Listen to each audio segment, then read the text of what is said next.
Bienvenue, mesdames, messieurs. Notre équipe vous informe maintenant en Abitibi-Témiscamingue. D'abord, le Conseil des Anishinabés de Kitsisaki qui est inquiet de la consommation de drogue par ses enfants et adolescents et juge la situation extrêmement grave, pouvant entraîner des conséquences durables sur le développement physique, psychologique et émotionnel. Ils demanderont d'ailleurs à la Sûreté du Québec d'augmenter les patrouilles. Et la shop est ouverte depuis quelques années en Abitibi-Ouest. Vous la connaissez, l'organisme aide les jeunes et nouveaux arrivants à se préparer à l'emploi en offrant la possibilité de trouver un futur professionnel. Le projet du Carrefour Jeunesse Emploi se déploie dans un nouveau local à la Sarre. Alexandre Cabana y est allé. Un incubateur d'idées et de passion. C'est ici, dans cette Shop 2.0 du Carrefour Jeunesse Emploi d'Abitibi-Ouest, que sont invités les jeunes comme Logan à expérimenter, créer et se trouver. Ça m'encourage. Le milieu m'encourage à me dire, OK, il faut apprendre. Puis avec l'école, j'étais moins sûr de ce que je faisais.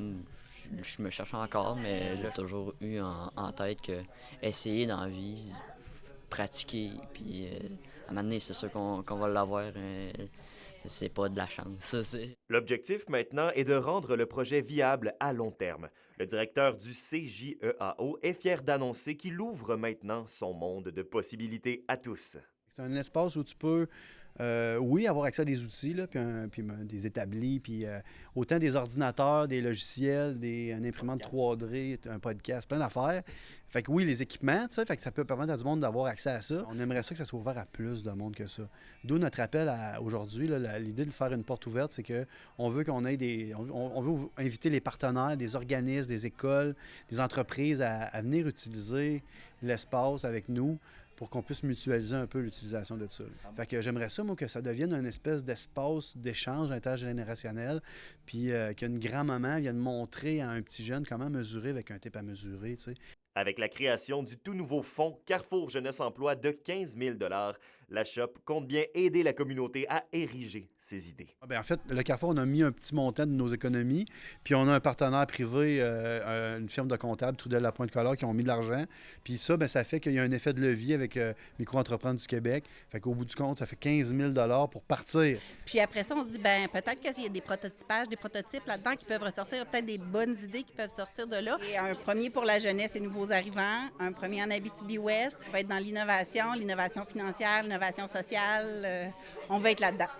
Vous voyez ce macaron? C'est moi qui le fais, ici à la Shop, où les jeunes et les moins jeunes sont invités à essayer, se tromper et s'accomplir un peu plus maintenant grâce au Fonds Jeunesse Emploi. Alexandre Cabana, RNC Nouvelles, à la Sarre.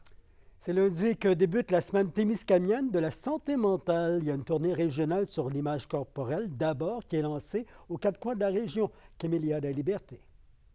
C'est à partir de l'âge de 5 ans que les enfants commencent à se préoccuper de leur apparence physique. Ils sont petits, à 5 ans. Après ça, chez les ados, c'est un ado sur 2 au Québec qui est insatisfait de son apparence physique, qui veut changer un aspect de son apparence physique. L'obsession de la beauté, la pression liée à l'apparence physique, la diversité des corps, ce sont tous des thèmes qui vont être abordés lors de la tournée régionale sur l'image corporelle dans le cadre de la semaine témiscamienne de la santé mentale. La semaine prochaine, ce que ça soulève, c'est notre volonté de sensibiliser les gens à un thème relié à la santé mentale.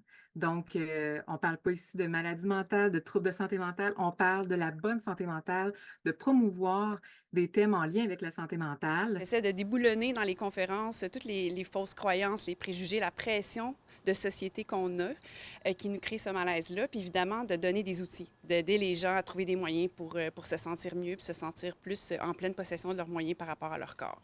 Les troubles d'image corporelle ne datent pas d'hier, selon la docteure Stéphanie Léonard. Toutefois, les réseaux sociaux auraient, selon elle, une influence considérable sur les perceptions que les femmes et les hommes ont de leur physique. Depuis l'arrivée des réseaux sociaux, on voit qu'il y a quand même une augmentation de l'inconfort corporel, évidemment, parce que les mêmes messages qui étaient malsains avant, là, sont multipliés et exponentiels.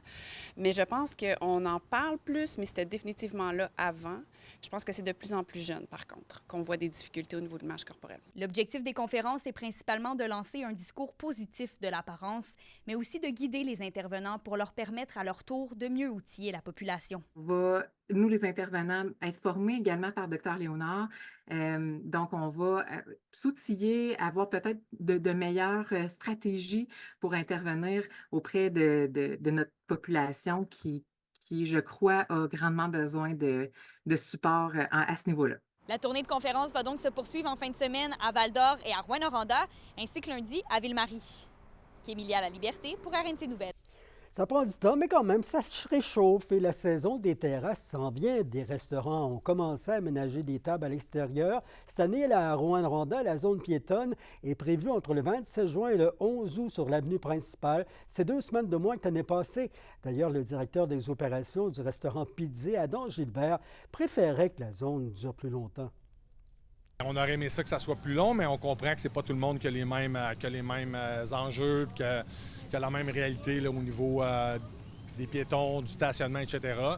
On espère qu'il fasse beau. C'est surtout ça la grosse affaire. On est content quand la rue piétonne est arrivée, puis on en profite beaucoup. On va voir cette année si ça va affecter notre chiffre d'affaires la saison plus courte.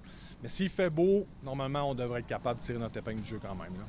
Les prestataires en soins de santé de l'Abitibi-Témiscamingue veulent votre opinion sur les services de santé fournis dans la région. On veut mesurer votre taux de satisfaction pour y apporter des améliorations, perfectionner les pratiques aussi.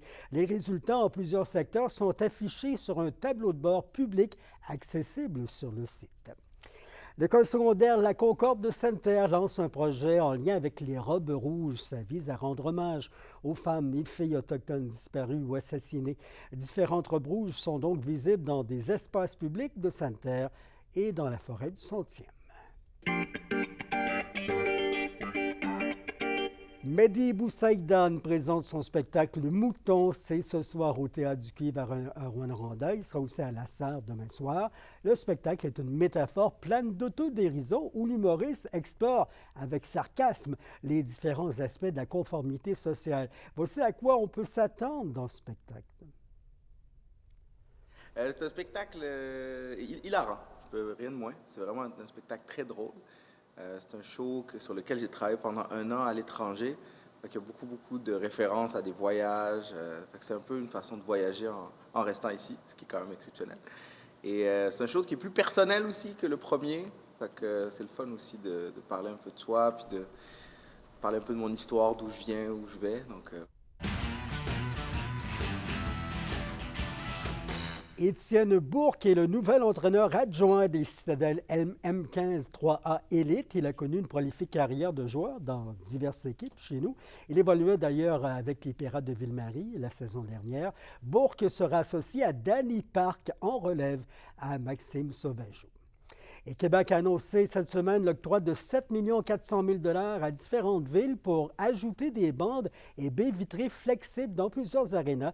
Dans la région, Val-d'Or, pour l'instant, confirme qu'elle reçoit 740 000 $ pour couvrir 75 % des coûts au remplacement des bandes du centre Anico Eagle. Pour Rouyn-Noranda, là, selon une source, on m'a dit chez les Huskies que les pourparlers sont en cours avec la Ligue de hockey junior maritime Québec. Le soleil se prépare à passer une partie du week-end avec nous, mais des averses sont encore prévues ce soir. Dans le brouillard cette nuit, il fera 4 degrés. Demain, un samedi ensoleillé, 19 degrés. La pluie qui n'est jamais bien loin. Des averses sont déjà prévues dimanche avec 15 degrés Celsius. Mais Environnement Canada nous console en affichant à long terme là, de nouveaux rayons de soleil pour lundi et mardi. C'était vos infos régionales. L'avenir des laboratoires de biologie médicale du réseau public sera au cœur des discussions lundi avec l'Alliance du personnel professionnel et technique de la santé et services, l'APTS. On vous en reparle. Bon week-end, bonne soirée, au revoir.